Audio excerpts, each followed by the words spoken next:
बिस्मिल्लाहिर्रहमानिर्रहीम, अस्सलाम वालेकुम। प्रोग्राम एक्सपर्ट्स में मैं आपको खुशामदीद कहूँगी। नाज़रीन, आज जिन 3 अहम मौज़ूआत पर हम बात करेंगे, उसी मुनासबत से एक्सपर्ट्स के लिए आज का जो पहला और बड़ा सवाल है वो ये होगा, निगरान प्राइम मिनिस्टर के नाम पर सियासी हलचल है। PMLN वज़ीर ख़जाना इसहाक डार को निगरान प्राइम मिनिस्टर लाने के लिए सरगर्म है। इत्तेहादी जमातें मुखालफत में सामने आ गई हैं। क्या निगरान वज़ीर आज़म पर इत्तफ़ाक़ राय हो पाएगा या नहीं?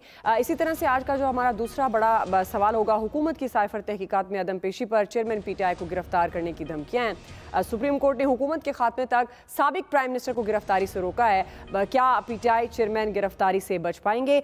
इसी तरह से आज का जो हमारा तीसरा बड़ा सवाल है वो ये है कि गरीब आवाम के लिए एक नई मुश्किल है। बिजली पहले महंगी हुई और अब गैस भी 50% महंगी। क्या बदतरीन महंगाई में आवाम बिजली और गैस के बिल अदा कर पाएंगे? तो सबसे पहले हम बात कर लेते हैं निगरान वज़ीर आज़म के नाम पर होने वाली सियासी हलचल पर। हमारी तवक्को होगी कि इलेक्शन में लेवल प्लेइंग फील्ड हो, और ये मैं वाज़े करना चाहती हूँ कि जहाँ जहाँ कहा गया है कि हमने कोई नाम फाइनल कर दिए हैं, इत्तेफाक हो गया है, ज़रूर इत्तेफाक होगा, किसी ना किसी पे इत्तेफाक होगा जी, और उसमें थोड़ा सा टाइम दरकार है। पीपल्स पार्टी का इस वक्त मुकाबला सिर्फ हालात के साथ है, और इक्तिसादी हालात जो आपने सामने देखे हैं मुल्क में, वो आम आदमी के लिए कमर तोड़ महंगाई का बायस बने हुए हैं। पाकिस्तान पीपल्स पार्टी की इत्तेहादी जमात है। लीडर ऑफ द हाउस अपने तमाम जो है वो इत्तेहादियों के साथ मशावरत के बाद 3 नाम लीडर ऑफ द अपोजिशन के पास लेके जाएंगे। जी हाँ नाज़रीन, कौमी असम्बली की मुद्दत ख़त्म होने को है, सिर्फ 2 हफ्ते बाकी हैं, मगर निगरान सेटअप के लिए बड़ी हलचल देखने में आ रही है। निगरान वज़ीर आज़म के नाम पर क़यास आराइयों उरूज पर हैं। गुज़श्ता रोज़ अचानक नून लीग की जानिब से ये ख़बरें आई हैं। इस पर हम बात करेंगे। मैं अभी बराह रास्त जाना है, ख्वाजा आसिफ इस वक्त बात करें। असम्बली में इजहार ख्याल कर रहे थे, वो बात कर रहे थे, अपने प्रोग्राम की तरफ आएंगे। नाज़रीन, हम बात कर रहे थे निगरान वज़ीर आज़म के हवाले से। वज़ीर ख़जाना इसहाक डार को निगरान वज़ीर आज़म बनाया जाएगा, और इस हवाले से पीपल्स पार्टी ने भी इत्तफ़ाक़ कर लिया है। ये ख़बरें सरगर्म है। इसहाक डार से भी जब इस बारे में सवाल किया गया तो उन्होंने भी कह दिया कि अगर कोई ऐसी जिम्मेदारी मिलती है तो वो इसको ज़रूर निभाएंगे। मगर हुकूमत की इत्तेहादी जमातों ने निगरान वज़ीर आज़म के नाम पर इत्तफ़ाक़ से मुतल्लिक जो इत्तलात हैं उनको यकसर मुस्तरद कर दिया है। शदीद तहफ़्फ़ुज़ात का भी इज़हार किया है। यहाँ तक उन्होंने कहा है कि ये फ़ेक न्यूज़ है, इसको फ़ेक न्यूज़ के तौर पर ही कंसीडर किया जाए। मौलाना फजलुर रहमान ने इसहाक डार के नाम की मुखालफत की है। MQM पाकिस्तान को भी तहफ़्फ़ुज़ात हैं। पीपल्स पार्टी, जिस तरह मैंने अभी जिक्र भी किया, बाकायदा तौर पर इसहाक डार की मुखालफत उन्होंने की है और खुलकर तरदीद कर दी है कि ना तो कोई नाम पीपल्स पार्टी को पेश किया गया और ना ही किसी नाम पर इत्तफ़ाक़ किया गया। जो मीडिया पर खबरें चल रही हैं वो जाली हैं। पीपल्स पार्टी की रहनुमा शेरी रहमान ने गैर जानिबदार निगरान सेटअप के क़याम पर जोर देते हुए ये कहा है कि तमाम फैसले इत्तफ़ाक़ राय और मुशावरा से किए जाएंगे। इसी मुनासबत से एक्सपर्ट्स के लिए हमारा आज का जो पहला और बड़ा सवाल होगा। मेहमानों का तारुफ करवा देती हूँ। पैनल में मेरे साथ मौजूद हैं साहब, आमिर इलियास राना साहब, ब्रिगेडियर रिटायर हारिस नवाज साहब, फैसल हुसैन साहब और मोहम्मद इलियास साहब। मैं आप सबको खुशामदीद कहूँगी। ब्रिगेडियर साहब, मैं आपसे आगाज़ करूँगी। चूँकि PMLN इसहाक डार को निगरान वज़ीर आज़म लाने के लिए सरगर्म है, और इस हवाले से मीडिया पर ख़बरें भी ज़ाहिरा आपने भी देखी होंगी, जबकि पीपल्स पार्टी इत्तेहादी है, उसने मुखालफत की है। ऑल्दो इसहाक डार साहब भी कह चुके हैं जो भी जिम्मेदारी मिलेगी मैं निभाऊँगा, मुसद्दिक मलिक साहब भी यही कहते हैं। तो आप समझते हैं क्योंकि इत्तेहादी जमातों से मुशावरत के बगैर तो नून लीग इस तरह से नहीं कर सकती, और जो निगरान वज़ीर आज़म का नाम है जिसके मुताबिक जो शराइत हैं कि कौन होना चाहिए, तो उसमें तो सियासी जमात का कोई भी नुमाइंदा हो नहीं सकता। तो आपको क्या लगता है, इत्तेहादी जमातों की मुखालफत के बावजूद इसहाक डार के नाम पर इत्तफ़ाक़ हो पाएगा? और क्या आपको लगता है कि इसहाक डार को प्राइम मिनिस्टर लगाकर, निगरान वज़ीर आज़म नून लीग लगाकर यकतरफा तौर पर इंतखाबी नताइज हासिल करना चाहती है? दुआ देखें, बात यह है कि इसहाक डार क्या नॉन कंट्रोवर्शियल हैं या उसके बाद ये इम्पार्शल हैं। ये 2 कंडीशन है। अगर सियासत अपनी कोई लाना चाहते हैं, एटलीस्ट ही शुड बी जो एक बहुत ही रिस्पेक्टेबल हो, बियॉन्ड रिप्रोच हो, और जिसको सारी पार्टी ये कहेंगे yes he is a honest man, इसको कोई अप्रोच नहीं कर सकते, and he will do something extra better for Pakistan under prevailing economic and political जो कॉकवायर के अंदर है। तो PMLN को आई थिंक पहले सोचना चाहिए कि आप इससे एक तो या तो वो अपना ये चाहते हैं कि ये एक फीलर दिया है कि let's see the reaction of different parties, वो आई थिंक उनको बड़ा क्लियर हो गया है। सेकेंड है, नाम देना चाहिए। ये PTI की PMLN की इंटेंट का पता चलता है कि what do they want, because वजह ये है कि जब आपने अपनी परफॉर्मेंस में कुछ नहीं किया, आपने आज के दिन भी आप गैस बिजली रोजाना बढ़ा रहे हैं, 7 रुपये आपने बिजली बढ़ा दी, imagine what is going to happen after 1 month. By the time end of middle of August में जाके या end of August में जाके जो कीमतें बढ़ेंगी, क्या इनको PML को समझ नहीं आ रही कि what is going to happen with them? क्या अवाम वो वक्त गुजर गए पुराने? अवाम अभी ये देखते हैं कि आपकी परफॉर्मेंस क्या है और आपको कितनी मुल्क के अवाम से हमदर्दी है। आप अगर जिस तरीके से महंगाई करते जा रहे हैं, you getting the dictates of IMF world bank, क्या आपने, मैं बार बार कहता हूँ, आपने अपने घर में क्या आपने कोई ऑस्टेरिटी कर ली है? आपने पेट्रोल सेव कर ली है? गाड़ियाँ आप 2-2.5 अरब रुपए की पंजाब गवर्नमेंट खरीद रही है और AC DC SP DSP को दे रही है। कौन सी इकोनॉमिक आप जो है वो आपने ऑस्ट्रेलिया ड्राइव करें, दे जीरो पर बड़ा जीरो। स्टेट कॉर्पोरेशन से आपने कोई कमी नहीं की, 8-9 साल लगाते हैं। FBR के ऊपर हम सबको पता है क्या हो रहा है। कहीं पे आप कहें कि हाँ अवाम ये गवर्नमेंट है जी, हमने देखें इतना पैसा इतना कुछ हमने सेव कर लिया, अब हम मजबूर हैं गैस, ठीक वो भी ठीक है। तो मुझे तो समझ आता है कि ये केस खत्म कर लिया, सब कुछ खत्म कर लिया, दे आर नॉट, जब क्या होता है देखा जाएगा, वहां पे छोड़ दिया।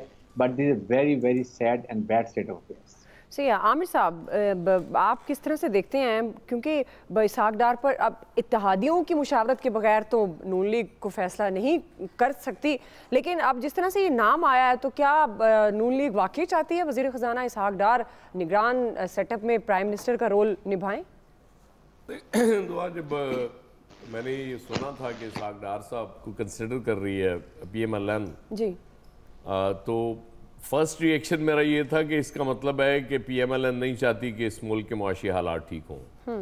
मतलब वो चाहते हैं कि हालात इसी तरह रहे और बिल्कुल बर्बाद हो जाएं। अभी आपने IMF की रिपोर्ट में भी देखा होगा जी, शौकत तरीन और इसहाक डार दोनों को उन्होंने बड़ा खिराज तहसीन पेश किया है। IMF से जो मुआहदा हुआ है सच्ची बात है, हम तनकीद बहुत करते हैं। मैं समझता हूँ कि उसमें शहबाज शरीफ साहब का बड़ा रोल है। वो इसलिए है कि शहबाज शरीफ ने ये नहीं सोचा उस वक्त, मेरे छोटे कायद तो वो हैं ही, कि मैं प्राइम मिनिस्टर हूँ। मतलब जहाँ जहाँ वो मिन्नत कर सकते थे उन्होंने मिन्नत की, जहाँ जहाँ इन्फ्लुएंस वो यूज़ कर सकते थे उन्होंने कहा कि IMF से बात करके, और उसके बाद आप देख रहे हैं उस दिन से वो शुक्रिया भी अदा कर रहे हैं मुख्तलिफ मुल्कों के लीडर्स के उस हवाले से जिन्होंने रोल प्ले किया था। तो ये तो क्रेडिट सीधा सीधा उनको जाता है। सही। अब मेरी समझ से बाहर है, क्योंकि 2013 में एक दफ़ा ये हुआ था, क्योंकि वो मिसाक जमहूरियत और मोहब्बत की पींगें चूँकि बहुत दूर तक जा चुकी थी PMLN और पीपल्स पार्टी में जी। तो उस वक्त पीपल्स पार्टी की तरफ से निगरान वज़ीर आज़म के लिए इसहाक डार साहब का नाम दिया गया था और नून लीग ने रज़ा रब्बानी साहब का नाम दिया था। वो तब तो समझ आ रही थी जो हालात थे। अब आज के हालात में क्योंकि मुझे यूं लगता है कि इसहाक डार साहब का नाम देके नाम खासा ख़राब कर दिया गया उनको, ये इस पोजीशन में ला के। क्योंकि देखें ख्वाहिशें तो सबकी होती हैं। अगर आप किसी से कह रहे हैं कि जी अगर आपको निगरान बना दिया जाए जी, तो बड़े कम लोग आपको इस मुल्क में मिलेंगे जो कहेंगे कि नहीं जी सवाल ही नहीं पैदा होता जी, मैं कैसे हो सकता हूँ। क्योंकि ये तो इसकी तो सबसे पहली डिमांड ये कि गैर जानिबदार होना चाहिए बंदे को, जो निगरान वज़ीर आज़म बन रहा होगा। अगरचे यहाँ होता नहीं है लेकिन चले मतलब ज़ाहिरी तौर पर ही वो हो जाए कि जी वो गैर जानिबदार है जी। तो इसके बावजूद ख्वाहिश जो दिल में होती है, और हमारी आपको पता है रूलिंग एलीट सारी इसी तरह की है, ये किसी न किसी तरीके से चाह रहे होते हैं। मेरे लिए सबसे अहम सवाल ये है कि जब ये गौर शुरू हुआ तो क्या नवाज शरीफ साहब ऑन बोर्ड थे? ये मेरे ख्याल आमिर इस पे बेहतर रोशनी डाल सकते हैं। सही। मेरे लिए सबसे इम्पोर्टेंट ये सवाल है इसमें कि आप नवाज शरीफ साहब ऑन बोर्ड थे और वो भी मतलब उनकी भी ये ख्वाहिश थी या वो चाह रहे थे कि इसहाक डार साहब बन जाए। बस मैं मेरे ख्याल इसी पे अपनी बात करूँ। जी आमिर साहब ये सवाल बुनियादी भी आपके सामने और जो अयाज साहब बात कर रहे हैं वो भी आप रिस्पॉन्ड करना चाहें तो। आमिर साहब देखें, जब ये शहबाज राना साहब ने चूँकि खबर दी, हमारे अपने दोस्त हैं, भाई हैं, और बड़ी अच्छी खबर के नाम तो एक आया और उसको ऑन किया PMLN ने, खबर की हद तक तो ये ठीक हो गया ना। फैसला होता है या नहीं होता वो अलग बात है। मुझे जुमेरात का लफ्ज़ मैं इसलिए यूज़ कर रहा हूँ कि इसहाक डार साहब बड़ी इमाम सरकार के जो लोग बैठते हैं ना वहाँ जाके हर जुमेरात को जाते हैं, और अब कुछ दिनों से चूँकि IMF वगैरह की वजह से फंसते हैं, कम जाते हैं। तो मुझे जुमेरात को हमारे एक दोस्त हैं साबिक वफाकी वज़ीर, उन्होंने कहा यार इधर उधर लभ रहे हो, इसहाक डार में भी चेक करो, मैं सुनिया उदा ना है। लेकिन मैं इस तरफ सच्ची बात है आज भी मानने के लिए तैयार नहीं हूं कि ये नाम होना चाहिए, जो असूली बात है। कि क्यों हो भाई, और आप सोचे भी कैसे। तो मैं मतलब इसमें था कि ठीक है मैं चेक करूंगा, लेकिन ये जो फिर बहरहाल स्टोरी जिसके क्रेडिट पे आनी है वो आ गई। अब आगे चलें, डार साहब जब राहिल शरीफ साहब के साथ डील हो रही थी ना, डॉन लीक्स पे बातचीत हो रही थी, तो इनको उधर से दाना डाला गया था, क्योंकि इनको आगे किया गया था मियां नवाज शरीफ की तरफ से कि आप बातचीत करें, देखें। तो ये उस वक्त खुद ब खुद वजीर आजम के उम्मीदवार हो गए थे, वो जिसमें कहते हैं ना मन में लड्डू फूटना और कोई दाव लग जाए मेरा। जब मैंने आपसे कहा था कि पहले भी बताया था 2016 में जब नवाज शरीफ हार्ट ऑपरेशन करा चुके हुए थे और शहबाज शरीफ उनसे मिलने गए, तो उन्होंने राहिल शरीफ का ये पैगाम पहुंचाया कि जी वो शहबाज शरीफ को कंसिडर कर लें, आपकी सेहत ठीक नहीं है और आप रुक जाएं, क्योंकि यहाँ पे उस वक्त मोदी का यार बिलावल और इमरान खान दोनों आजाद कश्मीर में इलेक्शन में नारे लगा रहे थे, और उस वक्त वो रिजीम चेंज का काम बहुत उरूज पे था कि नवाज शरीफ फारिग है जी, हार्ट पेशेंट हो गया, ये नहीं आएगा। और फिर वहां से कई अफसर बदले गए थे जब नवाज शरीफ आजाद कश्मीर के इलेक्शन से एक दिन पहले लैंड कर गए, और लैंडस्लाइड विक्ट्री मिली, क्योंकि सारे जो अफसरान वहां पे, आप समझ रही है ना, जो लोग अपॉइंटेड थे जिन्होंने अपने अफसरों से कहा हुआ था कि ये रिजल्ट आएगा और 3-4 सीटें PMLN की होगी। उसके बाद इन्होंने RTS बनाया कि भाई ये लोगों के वोटों से नहीं होता, जैसे आजकल वो PTI के लिए हो रहा ना कि वोटर का कहां करेंगे इंतजाम आप। इसलिए PMLN को जरूरत है कि नवाज शरीफ अगर होगा तो आपका वोट होगा, वरना ये जो मर्जी कर लें वोट उसका है, या मरियम नवाज के पास गया है, वो बाकी सहूलतकारों के लिए नहीं है। कि शहबाज शरीफ उनके भाई बेशक हैं, उन्होंने बहुत मेहनत की है, इसमें कोई शक नहीं। जो इमरान खान का मचाया हुआ गन था, जो IMF के साथ पूरी दुनिया के साथ किया था, उसको उन्होंने बड़ी मुश्किल से क्लियर किया है। लेकिन आपको बंदा वही लाना होगा जैसे लास्ट टाइम नासिरुल मुल्क थे ना, जिनके ऊपर सब ने मान लिया, एक्स चीफ जस्टिस को, रिटायर्ड चीफ जस्टिस को। आपको तासुर जरूर देना है, वो होता है नहीं होता है। उस वक्त भी इमरान खान के लिए सारी की सारी वो गेम की गई और उसे लाया गया, RTS बिठाया गया। लेकिन ये नहीं है कि आप इस हकदार को ले आए और मैं कहूं जी बहुत अच्छा है, नहीं। इलेक्शन कराने के लिए या तो फिर आप कहें कि जी इंडिया में इलेक्शन कमीशन बाइख्तियार होता है, हमारे यहाँ आजाद कश्मीर में भी वही सिटिंग गवर्नमेंट होती है, लेकिन जीरो हो चुकी होती है। तो यहाँ पे भी फिर अगर आपने करना है तो फिर सेटअप ले आए कि जी मौजूदा वजीर आजम होते रहे, वो गाड़ियों में फिरते रहे अपना, और कुछ भी नहीं। अदरवाइज ये कोई तुक नहीं होगी। बिल्कुल, और ये वैसे समझ से भी बाहर है। फैसल साहब, जिस तरह आमिर साहब कह रहे हैं, जाहिर है वोटर पे डिपेंड करता है, और अगर नवाज शरीफ पाकिस्तान आते हैं तो नून लीग का वोटर अट्रैक्ट होगा, जिस तरह की उनकी परफॉर्मेंस है इस वक्त मौजूदा, जिस तरह हम पाकिस्तान तहरीक इंसाफ के लिए भी बात करते हैं। तो आपको लगता है ये यकतरफा इंतखाबी नताइज पर क्या निगरान सेटअप असरअंदाज हो सकता है, जिसलिए इन्होंने सोचा जी वजीर ख़जाना जो मौजूदा है उन्हीं को निगरान वजीर आज़म बना दें? देखिए, मुझे तो सारी सूरत-ए-हाल में इसहाक डार साहब का जो ये बयान है ना बहुत अच्छा लगा।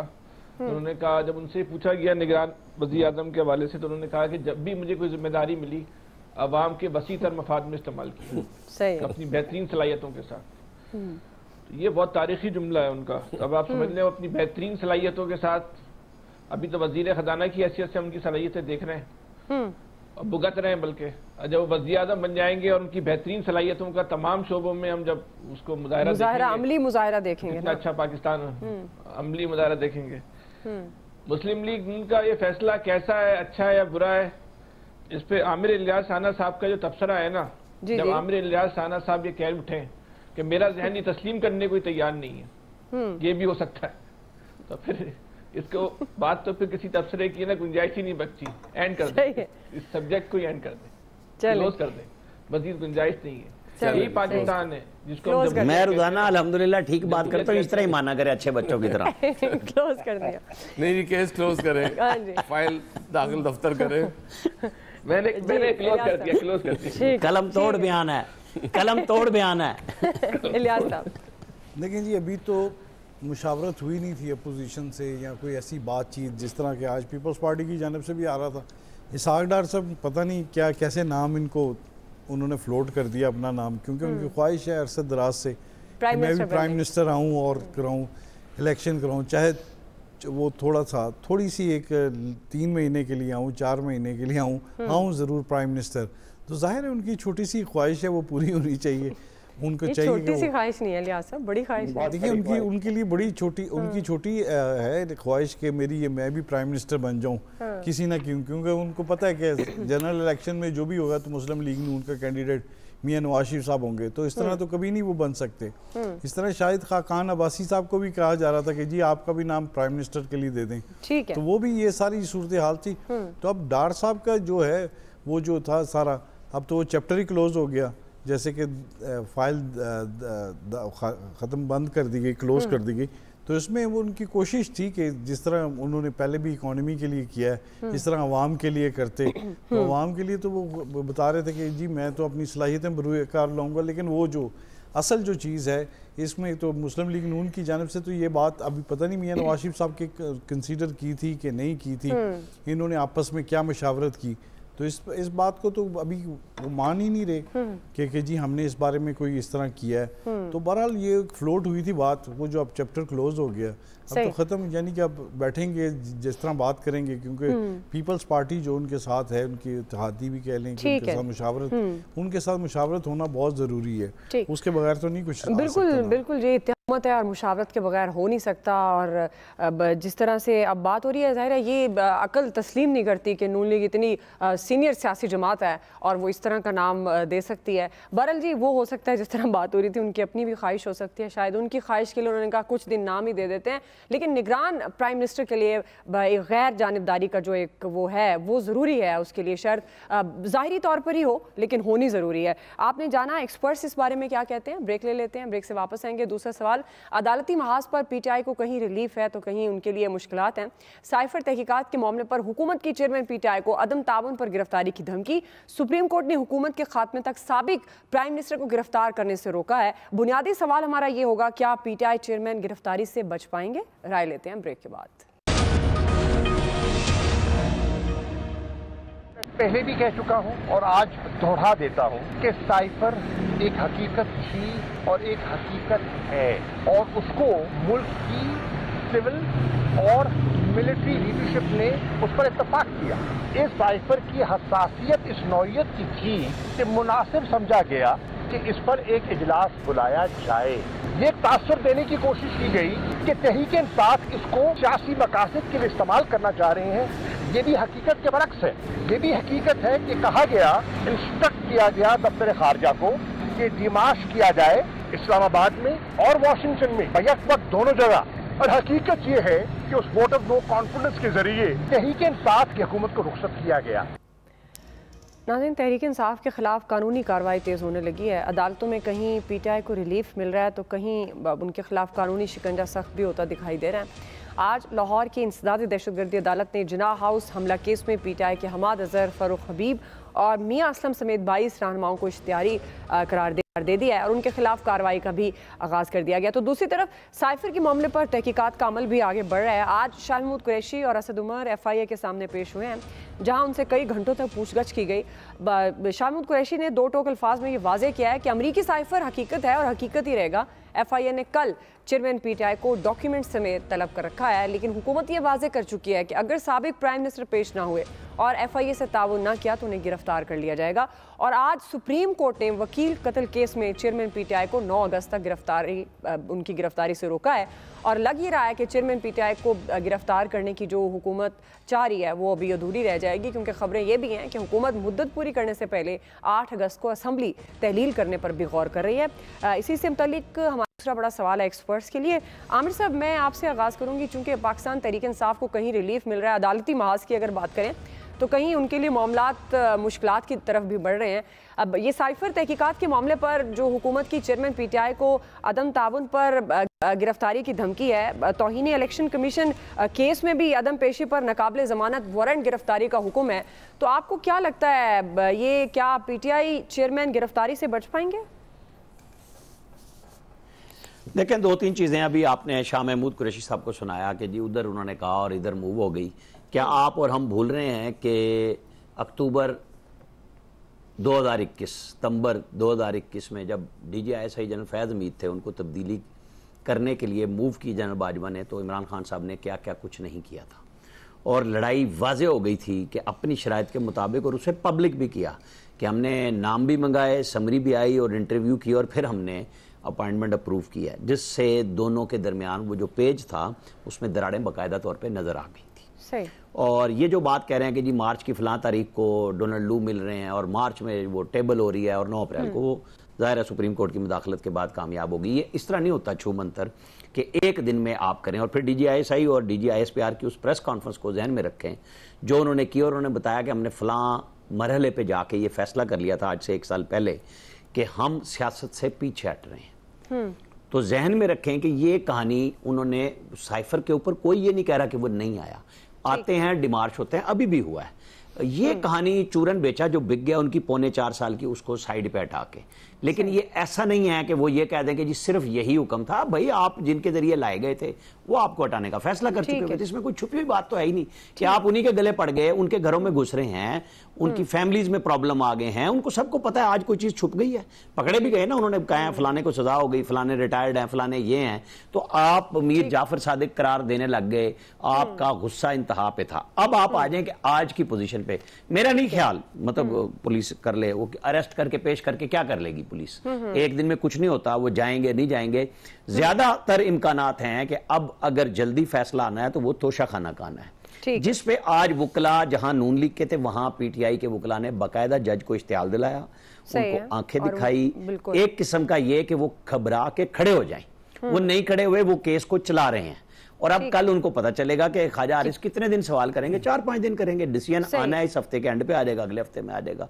वही वो केस है जो फिल वक्त जहां नाअहली फाइनल भी होगी, सजा भी होगी, अरेस्ट भी होगी। जी अयाज साहब देखिए, तो अब यहाँ कोई फर्क तो पड़ता नहीं, किसी कोई चेंज तो नहीं होता है ना, वो जो एक सेट पैटर्न है, चीजें उस पे ही चल रही होती हैं। वो RTS का बैठना हो या मुकदमे बन रहे हो, एक ग्रुप पे मुकदमे बन रहे होते हैं तो दूसरा खुश हो रहा होता है, दूसरे पे बनते हैं पहला खुश हो जाता है। तो हालात इस तरह के ही हो गए हैं हमारे मुआशरे के, क्योंकि यहाँ कोई वो ना बात करना चाहता है जो करने वाली बात है, कोई गैर जानिबदारी की बात कर ले, कोई ठीक बात कर ले, ना ही कोई सुनना चाहता है। उसकी वजह ये कि आपने अपने अपने ग्रुप्स आप उनके साथ हैं और उस ग्रुप के हक में जो बात की जाएगी वो आपको बहुत अच्छी लगती है, इसी तरह से वो चल रहा होता है। दूसरे के खिलाफ की जाएगी वो भी आपको बहुत अच्छी लगेगी, लेकिन जब आपके ग्रुप के खिलाफ बात होती है तो आपको बहुत बुरी लगती है। फिर आप जवाज दलाइल भी ढूंढते हैं कि नहीं जी ये चीज तो इस तरह थी, ये इस तरह हो गया, उस तरह हो गया। मतलब दो नेशनल सिक्योरिटी कमेटी की 2 मीटिंग्स नहीं हुई थी जी, हमारे सामने बिल्कुल हुई, जब छोटे कायद प्राइम मिनिस्टर बने फिर हुई, और वो चीजें ऑलमोस्ट तस्लीम की गई। लेकिन फिर अचानक एक दिन याद आता है कि नहीं ऐसी की तैसी, ये साइफर में ही फंसाना है अब इसको, अच्छा ये तोशा खाना में ही फंसाना है इसको। इस तरह से ये सिलसिला चलता रहेगा, आप चलाते रहें, मुल्क की खदमत आप बहरहाल नहीं करेंगे इस तरह से। कहीं बैठ के कुछ चीजें को, ट्रैक को थोड़ा सा चेंज करना पड़ेगा अगर आपने किसी ठीक जगह पहुंचना है, वरना इसी तरह आप घूमते रहेंगे, मंजिल नहीं मिल सकेगी। बिल्कुल आपने दुरुस्त निशानदेही की, और उनकी तरजीहात में नहीं है। और ये मामला सारा यही है कि आप ट्रैक पर लाना नहीं चाहते, आप सिर्फ वो जो जिसका आप जिक्र कर रहे हैं कि आपकी अपनी जंग है कि उसके लिए अच्छा तो हमारे लिए बुरा, उनके लिए बुरा तो हमारे लिए अच्छा। फैसल साहब आप किस तरह से देख रहे हैं, आपको लग रहा है कि ये जो अहम मामलात हैं चेयरमैन PTI के लिए, केसेस की मैं बात कर रही हूँ, गिरफ्तारी से बच पाएंगे या हुकूमत चाहती नहीं है गिरफ्तार करना? देखिए बच्चे मुझे नहीं पता हुकूमत चाहती है नहीं चाहती है, लेकिन अगर साइफर के मसले पे या तोशा खाना के मसले पे उस वक्त के वज़ीर आज़म ने और तहरीक इंसाफ की लीडरशिप ने कोई साजिश की है, पाकिस्तान को नुकसान पहुँचाया है, गद्दारी के ज़ुमरे में आते हैं, तो जो भी गद्दारी की सज़ा है, जो भी साजिश करने वाले की सज़ा है वो आप दें। फांसी बनता है फांसी दे दें, उम्र कैद बनता है उम्र कैद दे दें, नाहिल करार देना है नाहिल करार दे दें। लेकिन इस वक्त मेरे लिए उस साइफर से ज़्यादा इम्पोर्टेंट वो बिजली का बिल है जो साइफर की शक्ल में हर महीने मेरे पास आ रहा है, जो मैं अदा नहीं कर पा रहा, जो आम आदमी की तनख्वाह से उसके किराए के मकान से ज़्यादा जो साइफर हो गया। क्यों बोल रहे हो? बच्चों का जो फीस का बिल, जो फीस के हर महीने साइफर घरों में आ रहे हैं जो अदा नहीं कर पा रहे, जो राशन का खर्चा है जो साइफर की शक्ल में बिल आ रहा है वो अदा नहीं कर पा रहे, वो किसी के लिए अहमियत कामिल क्यों नहीं है? वो ज्यादा अहमियत कामिल नहीं है जो 22 करोड़ लोगों का जिंदा रहना जो है मुश्किल हो गया, इस मुल्क के अंदर सांस लेना जो है मुश्किल हो गया। आप बिजली के बिल तो देखें ना इस वक्त कहां से कहां चले गए, लोगों की तनख्वाह उससे ज्यादा जो बिजली के बिल चले गए। ये ज्यादा अहम चीज है, आप अपनी प्रायोरिटी का तयन करें। आपने जो अपने मुखालफिन के साथ जो कुछ करना है अगर उनके खिलाफ अपने आइन और कानून से बाहर निकल के करना है वो भी कर दो, उससे भी हमें कोई परवाह नहीं, लेकिन हमें इंसानों को जिंदा तो रहने दो। ये हालात जो आपने उनके लिए पैदा कर दिए हैं, सिर्फ तबका अशराफिया के अलावा तो इस मुल्क में कोई जिंदा रहने के काबिल नहीं रहा। वही आपको देख ले, अभी भी खुश होंगे। जी ब्रिगेडियर साहब, ब्रिगेडियर साहब मेरा क्या मेरा नुक्ता नजर ये है कि देखें, मैं ये कहता हूँ आपने जो भी केस सॉलिड बनाने हैं 2, 4, 5 जो बन रहे हैं उनको पाए तकमील तक पहुंचाएं। मुझे ये शक पड़ता है कि ये प्रेजेंट गवर्नमेंट अपने होते हुए पीडीए चेयरमैन को अरेस्ट नहीं करना चाहते। बस यही मैंने फैसल साहब से सवाल किया था और मुझे लगता था जवाब आप ही देंगे। तो रिस्पॉन्सिबिलिटी मेरे ख्याल में वो डालना चाहते हैं, जो भी केयरटेकर आएंगे उनके ऊपर आ जाए। ये ना कहिए कि पॉलिटिकल गवर्नमेंट ने एक पॉलिटिकल पार्टी के लीडर को नाअहल किया, अरेस्ट किया, अपने रास्ते से हटा दिया, अपना इलेक्शन इजी कर दिया। मुझे जो लग रहा है इसी वजह से डिले और वही बात बनी जाके अराउंड सितंबर जब नए चेयरमैन नए चीफ जस्टिस आएंगे, साहब बात तो उन्हीं पर आएगी ना।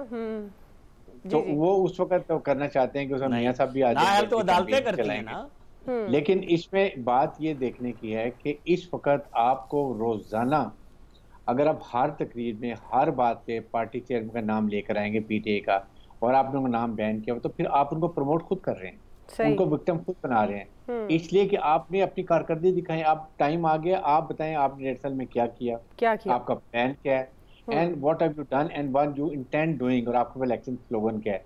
ये करें, केस कोर्ट में चलने दें, उसको अपने तकलीफ में पहुंचने दें, जिसमें भी हो, चाहे तोशा खाना में हो, अल कादर में हो या साइफर पे हो, किसी में भी हो, बिल्कुल, लेकिन उसको सॉलिड तरीके से करें। अपने उनको खाम खा हम उनको ज्यादा विक्टिम कार्ड दे रहे हैं, चाहते शहीद बना रहे हैं और ये अपना नुकसान खुद कर रहे हैं।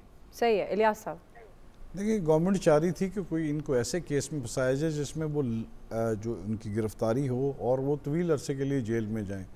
ये नहीं चाह रही थी कि अगर अभी पकड़ते हैं तो उनकी ज़मानत हो जाती है 10 दिन बाद, हफ्ते बाद। तो ये सिलसिला में अब गवर्नमेंट के पास वक्त कम है, तो गवर्नमेंट यही चाह रही है कि जो केसेस हैं इन पर जो बनाए गए हैं, इनके केसेस ज़ाहिर है कोर्ट में होंगे, एफआईए की जानब से किए जाएंगे। और तो दूसरी तरफ पीटीआई की भी जानब से ये इंतज़ार था कि गवर्नमेंट जब चली जाए तो फिर इनको पर जो प्रेशर है वो के कम हो जाएगा।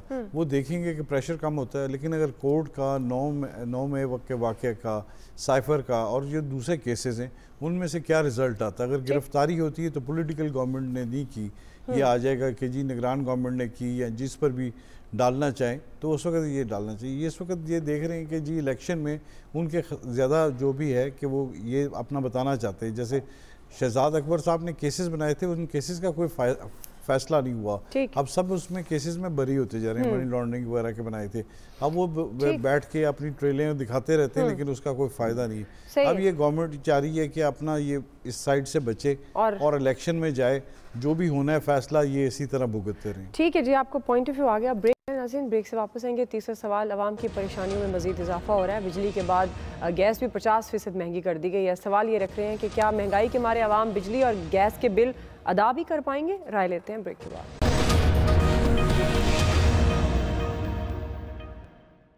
बिजली के नर्ख बढ़ाए गए हैं मजबूरन, जो कि IMF की एक शर्त थी, हमें बढ़ाने पड़े। IMF का मुआहदा था, लेकिन मैंने अल्हम्दुलिल्लाह बड़ी सख्ती के साथ ये कहा कि इस बिजली की जो कीमतों में इजाफा हो रहा है, ये गरीब आदमी के ऊपर इसका बोझ मैं नहीं पड़ने दूंगा। नाज़रीन, IMF मुआहदे के बाद हर गुजरते दिन के साथ अवाम की मुश्किलात, परेशानियाँ बढ़ती नज़र आ रही हैं। रुपये की बेकदरी जारी है, डॉलर की ऊंची उड़ान है, शरह सूद में भी मज़ीद इजाफे का खदशा है, जिससे महंगाई मुसलसल बढ़ रही है। अब हुकूमत ने बिजली के बाद गैस भी 50% महंगी करने की मंजूरी दे दी है, मगर प्राइम मिनिस्टर अवाम के सामने ये रख रहे हैं जवाज़ के बिजली और गैस महंगी करने का फैसला अब मजबूरी में किया है, कीमतों में इजाफे का बोझ गरीबों पर नहीं पड़ने देंगे। इस मुतालिक सवाल आया सब, मैं आपसे आगाज़ करूँगी, चूँकि प्राइम मिनिस्टर ने तो अपनी मजबूरी का इजहार कर दिया है, लेकिन आम आदमी कहाँ जाए? पहले बिजली महंगी कर दी गई और अब गैस। ये बिल किस तरह से अदा करेंगे जिनके पास खाने पीने को कुछ नहीं और ख़ास तौर पर बेरोज़गारी है, कम उजरत है? आप ये लतीफ़े कैसे सुना लेती हैं दुआ बड़े आराम से? हमारे किसी प्राइम मिनिस्टर ने आज तक गरीब आदमी पे बोझ पड़ने दिया? ये भी सवाल ही पैदा नहीं होता। ये बोझ सारा अमीर आदमी पे होता है, और अमीर आदमी इनके नज़दीक वो है जो बेचारा 2 वक्त की रोटी मुश्किल से खाता है, इनके नज़दीक वो है। सारे टैक्सेस वो उसने देने होते हैं।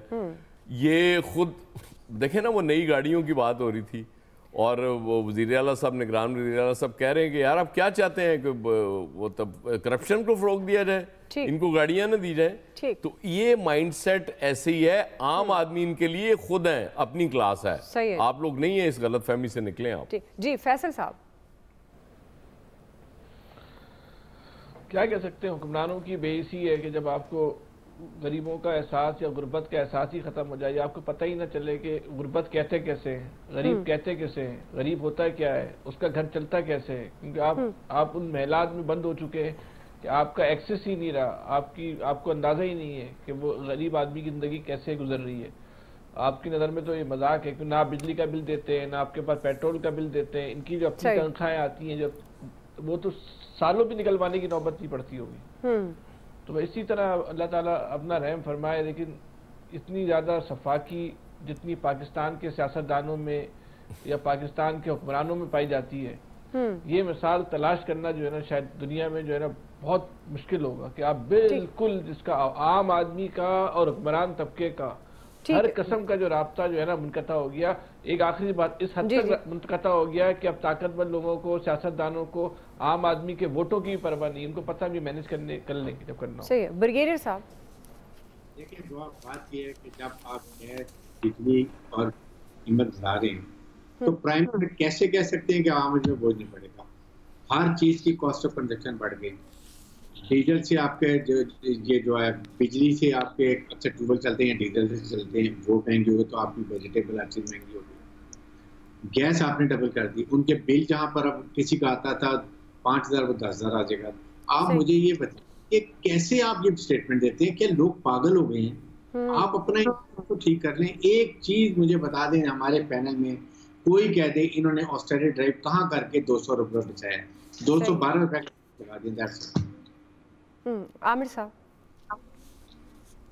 सबसे पहली बात यह है कि मरात ख़त्म करनी चाहिए। ये जो मुफ्त यूनिट हैं, चाहे वो एम्प्लॉइज़ हों वापडा के, जजेस हों, जर्नैल हों, प्राइम मिनिस्टर ऑफिस के अफसरान हों, प्रेसिडेंसी के ऑफिसर्स हों, क्योंकि सबके बिल गवर्नमेंट पे कर रही होती है।